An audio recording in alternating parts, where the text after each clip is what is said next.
magiging mabuti naman siya kung gagamitin mo.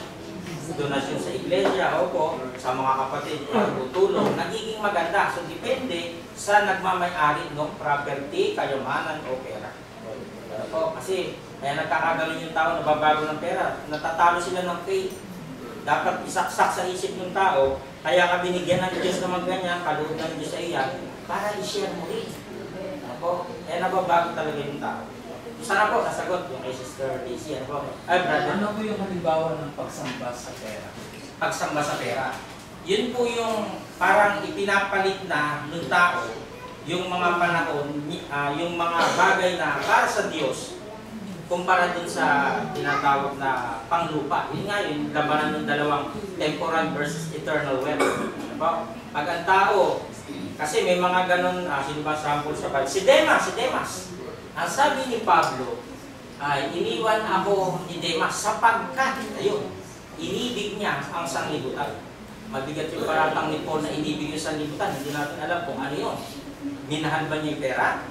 O may ginawa ba siyang, ano? Yun yung mga isang halimbawa na mababago ang tinatawag na tao kung maano ang pagbibigay niya ng panahon doon. Natatalo, mas parang sinasamba niya yung bagay na yun. Kasi kung matatandaan nyo, in-offer din ni Satanas yan kay Jesus sa Matthew chapter 4 sa fasting. Ikaw anak ng Diyos, gawin mo nga ang tinapay ang bato. Kung ikaw ang anak ng Diyos, magpatihulog ka nga. Ibibigay ko sa iyo ang lahat ng pag-aaral. So mapabago talaga siya kung malayo siya sa Diyos.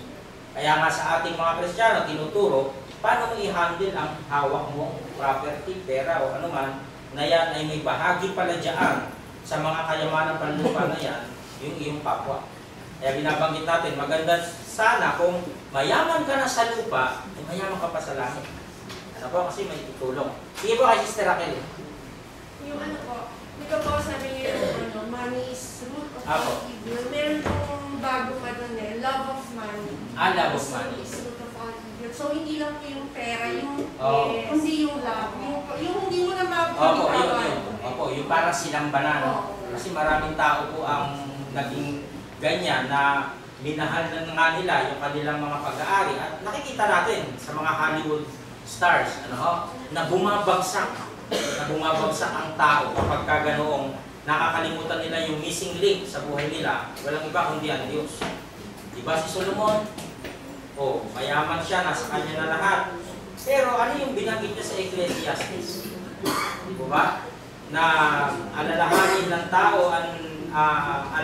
tao ang Diyos sapagkat yung mga araw na ikli lamang. Ano po? Walang lihim na hindi nabubunyag. Ito ang buong katungkulan ng tao, matakot ka sa Diyos, sundin mo ang kanyang mga utos. Sa 12:14 yata, o 13 to 14. Ano po? So makikita natin yung view. Nagiging maganda yung pera, depende sa may hawak. Kasi kung itutulong mo yung pera na yan sa mga kapatid o sa pagpapagawa ng kapilya o anumang bagay, tutulong, nagiging maganda. Pero once na sinulo ng tao, kaya yung pagpapayaman sa sarili, sabi, nagiging masama, nagiging Panginoon nila yung pera kaysa sa Diyos. So, sana po, nasagot yung mga tanong natin, mga kapatid. Pasensya na kayo, nakalimutan ko po kasi yung Bible, pero sana ako gustong basahin. Pero may naalala ko sa Deuteronomy. 3:13 pala na Ecclesiastes. Ito po, 3:13. At ang bawat tao rin naman ay marapat kumain at uminom at magalak sa kabutihan sa lahat niyang gawa. Ayun, may kinalaman sa pinagpagala mo, pinagtrabahuhan mo, karapatan mo yan. Siyang kaloob ng Diyos. Kita niyo yan? Ang buti-buti ng Diyos binigay sa atin yung lahat. Sa baba natin po, 3:12 naman, sa 3:12 ng Ecclesiastes, kanina ay 3:13 at ba't ganun balik tayo? 3:12. Nalalaman ko na walang maigi sa kanila kaysa magalak at gumawa ng mabuti habang sila'y nabubuhay. Ayun, mga kayamanang panglangit. Ano pa? Dito pa sa isang talata, yung 8:18 ng Deuteronomy, ang sabi ay ganito po, 8:18. Yan. Kundi yung alalahanin ang Panginoon mong Diyos sapagkat siya ang nagbigay sa iyo ng kapangyarihan upang magkaroon ka ng kayamanan. Ayun o. Diba? Nagbibigay ang Diyos eh. Kaya sinasabi ng iba, bakit? Ba't ako? Ang hirap-hirap ko. Ba't siya ay yaman-yaman niya? So may ugnayan pala yung dalawa na yan. Na hindi mo pwedeng suluhin yan, share mo naman ako. Ganon, ano po? Ano yung kasunod ng talata? Ano yun? Kailangan na rin yata akong salamin. Ano na ba? Yung makita. Ayun.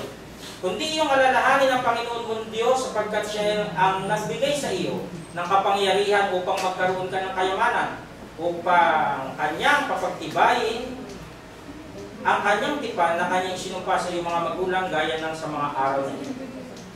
8:18 ng Deuteronomy, Ecclesiastes 3:12-13. At yung binasa natin kanina, Ecclesiastes 5:19, bawat tao din naman na binigyan ng Diyos ng mga kayamanan at mga pag-aari at binigyan ng kapangyarihan ng kumain niyon at kumuha ng kanyang bahagi. Eh, tingnan nyo, kukuha ka lang ng bahagi at magalak sa kanyang gawa. Ito'y kaloob ng Diyos. Napakabuti ng Diyos, hindi lang marunong humawak yung iba ng tinatawag na kabutihan ng Diyos, kundi ang intindi nila na dahil ako nagpaganito, ako lahat. Kasi hindi po ganun. Maiiwan ng Diyos, matatalo ng mga bagay niyan kung mas pinapahalagahan, pinapaguran ng tao. Nakalimutan na nila yung kapwa. May bahagi tayo sa ating mga kapwa. So maraming salamat po sa inyong mga concern, mga kapatid. At nawa nakatulong ang mga Bible verses na ating pong binasa, mapalakas ang ating pananampalataya. At tayo po ay muling umawi at hiningan natin si Brother Jason na lang po sa closing prayer. Close to thee. Ano ba?